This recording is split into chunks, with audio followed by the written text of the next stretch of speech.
진짜 승자일까요? 중국일까요? 아니면 한국일까요? 아니 이건 질문조차 바보 같았습니다. 2015년 전 세계는 이미 답을 정했으니까요. 한국은 끝났고 중국이 모든 걸 가져간다고요. 그런데 말입니다. 2024년 12월 제 앞에 놓인 한 장의 보고서가 제 상식을 완전히 박살냈습니다. 세계 조선업 점유율 53%. 10년 만에 1위 복귀.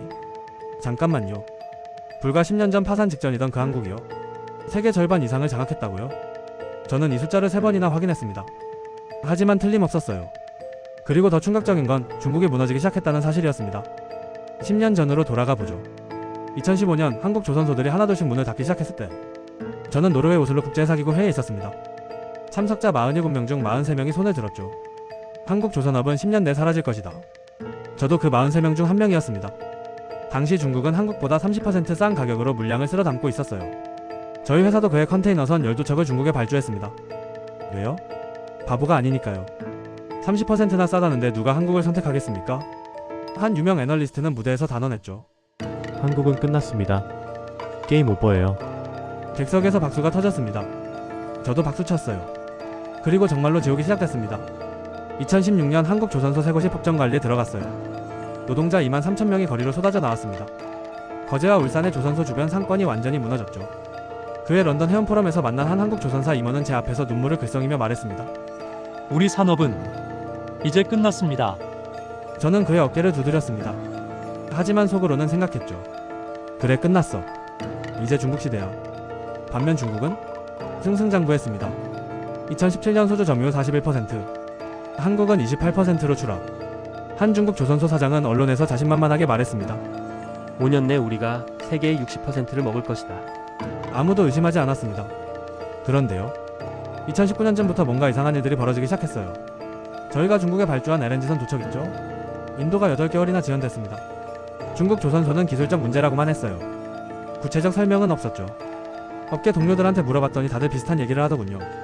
중국 조선소들이 친환경 선박이나 LNG 운반선에서 연이어 문제를 겪고 있다는 거예요. 하지만 저는 대수롭지 않게 생각했습니다. 일시적 문제겠거니 했죠. 완전히 틀렸습니다. 2022년 말 폭탄 뉴스가 터졌습니다. 유럽 대형 해운사 세 곳이 한국 조선소에 84억 달러어치 친환경 선박 발주. 잠깐 한국이 죽어가고 있다며? 이게 대체 무슨 일이죠? 그리고 2023년 더욱 이상한 일이 벌어졌습니다.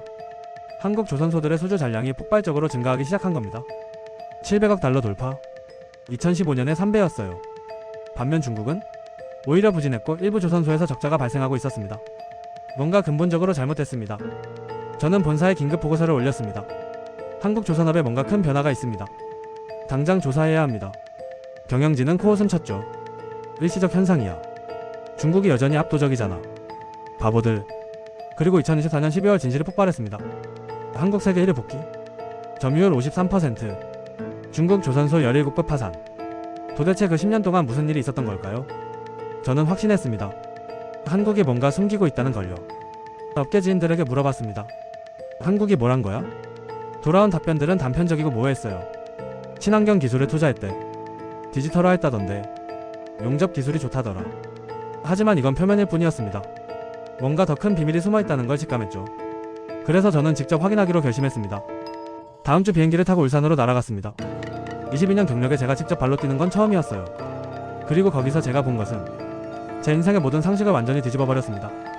한국은 우리가 그들을 비우는 동안 조용히 미래를 만들고 있었습니다. 그런데 그 미래가 상상을 초월했어요. 울산공항에 내리는 순간부터 뭔가 달랐습니다. 택시를 타고 조선소로 가는 길, 기사가 한 말이 제 머릿속을 맴돌았어요. 2016년엔 여기 완전 죽었었죠. 근데 지금은 그는 창밖을 가리켰습니다. 24시간 불이 안 꺼져요.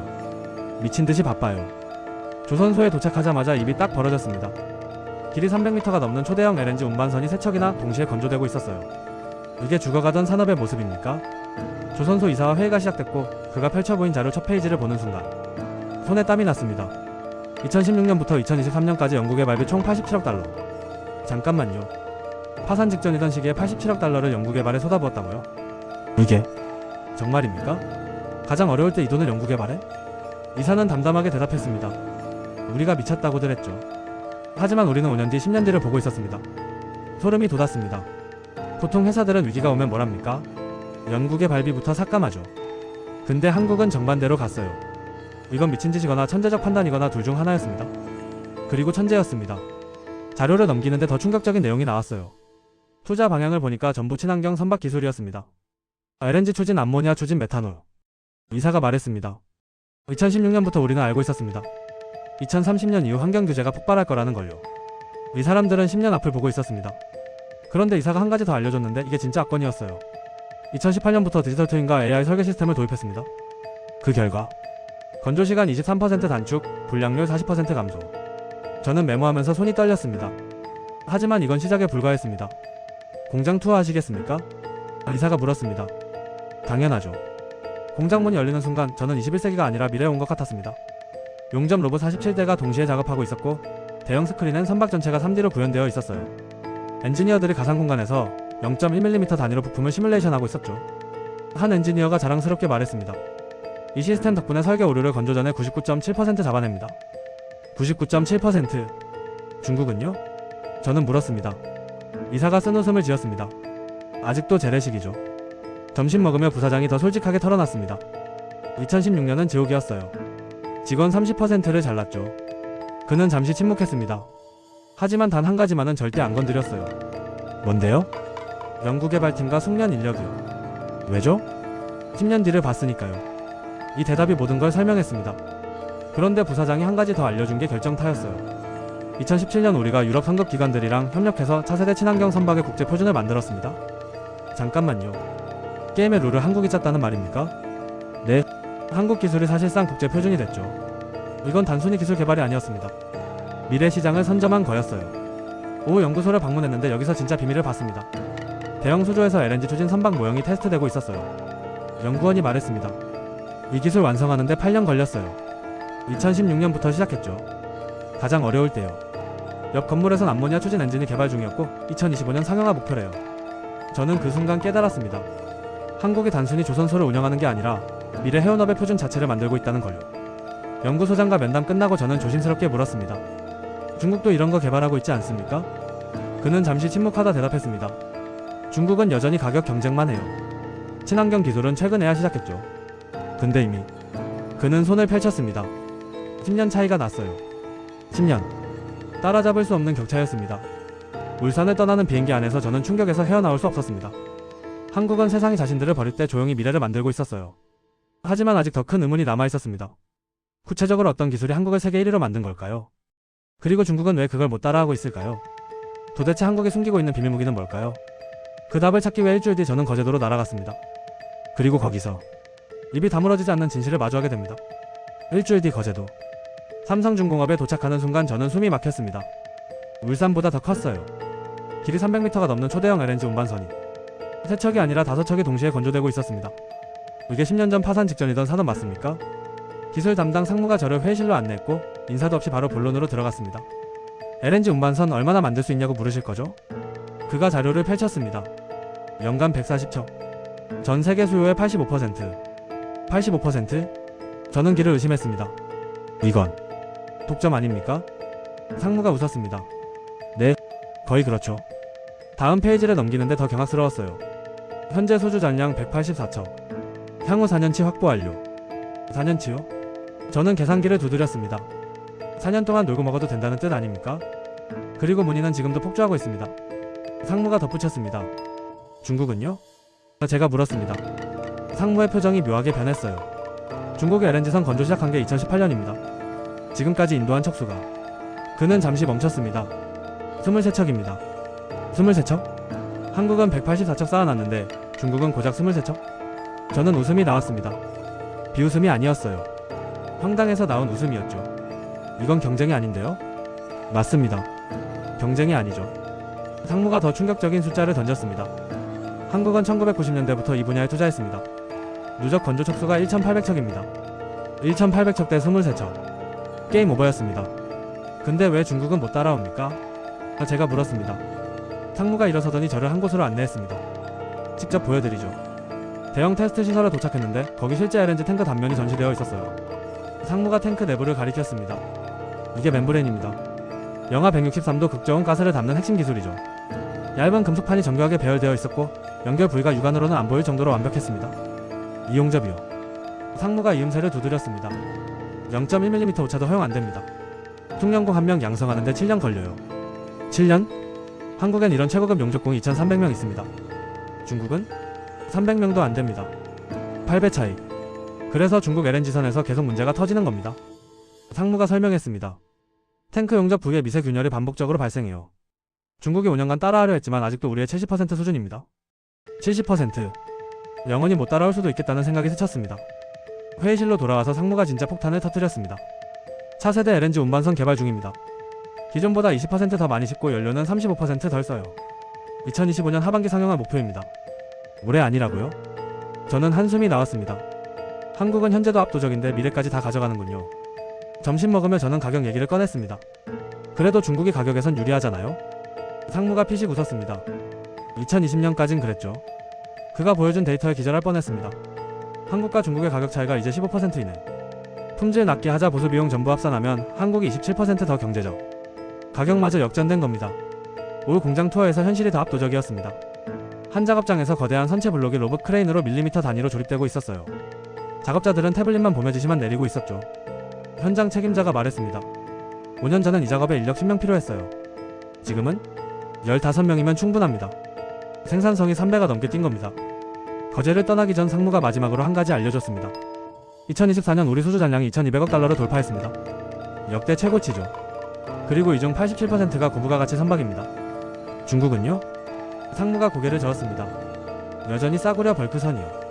수익성이 비교가 안 되죠. 비행기에 오르며 저는 확신했습니다. 한국이 단순히 1위로 복귀한 게 아니라는 걸요. 완전히 새로운 차원의 강국이 된 겁니다. 하지만 아직 끝이 아니었습니다. 한국이 숨기고 있는 더 큰 비밀이 남아있었습니다. 본사로 돌아온 저는 일주일 동안 미친듯이 자료를 파헤쳤습니다. 한국에 뭔가 더 있다는 확신이 들었거든요. 그 비밀이 뭘까요? 그러던 중 운명처럼 한 문서를 발견했습니다. 국제회사기구 극비 분석 보고서. 제목을 보는 순간 심장이 멎는 줄 알았어요. 2030년 친환경 선박시장 전망과 기술 보유 현황. 첫 페이지를 펼쳤습니다. 2030년까지 전세계 신규 선박의 78%가 친환경 추진 필수. 시장 규모 8,500억 달러. 그런데 다음 페이지가 진짜 충격이었습니다. 현재 상용화 가능한 친환경 선박 기술 보유 국가. 한국 67%, 일본 18%, 유럽 12%, 중국 3%. 저는 이 숫자를 5번이나 확인했습니다. 67%? 한국이 미래 조선업의 3분의 1을 장악했다고요? 이건 독점도 아니고 완전한 지배였습니다. 한국 핵심 특허 2,300건, 일본 470건, 중국 89건. 중국이 한국의 4%밖에 안 된다고요? 저는 의자에 기대 천장을 올려다봤습니다. 이제야 모든 게 이해됐습니다. 한국이 조용히 미래 해운업의 표준 자체를 독점한 겁니다. 2030년 이후 선박을 만들려면 한국 기술이 필수라는 뜻이었어요. 한국 없이는 배를 못 만드는 시대가 오고 있었습니다. 저는 즉시 상하이 지인에게 연락했습니다. 중국 상황 급하게 알려줘. 30분 뒤 그가 보내온 정보는 참담했습니다. 2023년 한 해 동안 중국 조선소 17곳이 파산했어. 2024년 수주가 34% 급감했고 LNG선이랑 친환경 선박은 거의 제로야. 그리고 중국 내부 보고서 봤는데 한국 기술 따라잡으려면 최소 10년 걸린대. 10년. 그 사이 한국은 또 10년을 앞서갈 텐데요. 영원히 못 따라잡는다는 뜻이었습니다. 저는 이 자료들을 들고 본사 이사회로 뛰어갔습니다. 제가 발표를 시작하자 회의실 공기가 얼어붙었습니다. 한국이 친환경 선박 기술의 67%를 장악했습니다. 한 이사가 벌떡 일어났습니다. 이게 정말입니까? 국제회사기구 공식 문서입니다. 그럼 우리가 지난 10년간 중국에 베팅한 게 완전히 잘못됐습니다. 제가 단언했습니다. 회의실이 조용해졌습니다. 저는 결정적 슬라이드를 넘겼습니다. 2025년부터 환경규제 강화, 기준 미달시 주요 항구 입항 제한, 보험료 3배 인상. 중국 배로는 2025년 이후 장사가 안 된다는 뜻입니다. 마지막 슬라이드. 20년 운영 비용. 중국 초기비는 18% 저렴하지만 총 비용은 한국보다 27% 비싸. 재무 담당 이사가 한숨을 쉬었습니다. 우린 근시한 적이었어요. 회의 후 저는 더 파고들었습니다. 2024년 상반기 글로벌 10대 해운사 중 8곳이 한국으로 전환. 덴마크, 프랑스, 심지어 중국 국영 해운사까지. 왜요? 지금 한국에 안 발주하면 2030년 이후 우리가 죽습니다. 공포. 한국 아니면 미래가 없다는 공포였어요. 더 놀라운 정보. 한국 조선소들 2025년 물량 100% 매진. 2026년도 83% 예약 완료. 지금 발주하려면 최소 3년 대기. 선택권이 완전히 역전된 겁니다. 본사 이사회는 최종 결정을 내렸습니다. 향후 모든 선박은 한국으로. 즉시 계약 추진. 저는 즉시 한국 조선소 3곳에 연락했습니다. 30분 뒤 답변이 왔습니다. 2027년 하반기 이후만 가능합니다. 선착순입니다. 22년 경력의 조선소한테 거절당한 건 처음이었습니다. 완전히 가불관계가 뒤바뀐 겁니다. 저는 그날 밤 혼자 사무실에 앉아 지난 10년을 돌이켰습니다. 2015년 우리는 한국을 비웃으며 버렸어요. 하지만 한국은 그 어둠 속에서 조용히 미래 전체를 만들고 있었습니다. 그리고 이제 전 세계가 한국 앞에 줄 서 있었습니다. 하지만 일본은 어떻게 됐을까요? 2024년 4월 도쿄 아시아 해운 포럼. 비행기 안에서 일본 조선업 뉴스를 읽고 있었는데 경악했습니다. 일본 조선업 2024년 수주량 전년 대비 41% 감소. 한국은 폭증하는데 일본은 폭망하고 있었습니다. 포럼 첫날 일본 조선업협회 회장의 얼굴이 비참했어요. 우리가 결정적 시기에 잘못된 선택을 했습니다. 2010년대 중반 우리는 연구개발 투자를 대폭 삭감했습니다. 한국은 정반대로 갔습니다. 그 차이가 지금 나타나고 있습니다. 객석이 얼어붙었습니다. 휴식 시간에 일본 임원이 고백했습니다. 2015년 우리도 위기였어요. 근데 우리는 인력부터 잘랐고 연구개발 예산도 60% 이상 삭감했죠. 한국은요? 가장 어려울 때도 연구개발만은 안 건드렸대요. 또 다른 임원이 말했습니다. 2017년 일본 대형 조선소가 친환경 연구팀을 해체했어요. 핵심 연구원 17명이 한국으로 스카우트됐죠. 우리가 버린 인재들이 한국의 승리를 만들었습니다. 통계 발표가 나왔습니다. 일본 수주 잔량 470억 달러. 한국은 2200억 달러. 한국의 5분의 1. 더 심각한 건 일본 수주의 73%가 저가 선박. LNG선이나 친환경 선박은 겨우 11%. 한 애널리스트가 말했습니다. 우리는 한국이 떠난 저가 시장에서 중국과 경쟁하고 있습니다. 이건 자살 행위입니다. 미쓰비시 출신 컨설턴트가 털어놨습니다. 일본이 LNG 기술은 있어요. 근데 10년간 안 만들어봐서 기술이 녹슬었죠. 2023년 한 조선소가 LNG선 수주했는데 인도가 14개월 지연됐고 페널티로 2,300만 달러 물었어요. 2024년 일본 정부가 50억 달러 지원금 편성했지만 너무 늦었어요. 한국이 8년간 투자한 걸 지금 따라잡으려면 최소 10년. 그것도 한국이 안 움직인다는 가정하에요. 포럼 마지막 날 한국 조선사 사장이 무대에 올랐습니다. 2016년 가장 어려웠던 그 해도 우리는 연구개발팀을 단 한 명도 해고하지 않았습니다. 일본 청중들의 표정이 어두워졌습니다. 위기는 누구에게나 옵니다. 하지만 위기를 기회로 만드느냐, 재앙으로 만드느냐는 그 순간의 선택에 달려 있습니다. 박수가 아니라 침묵이 흘렀습니다.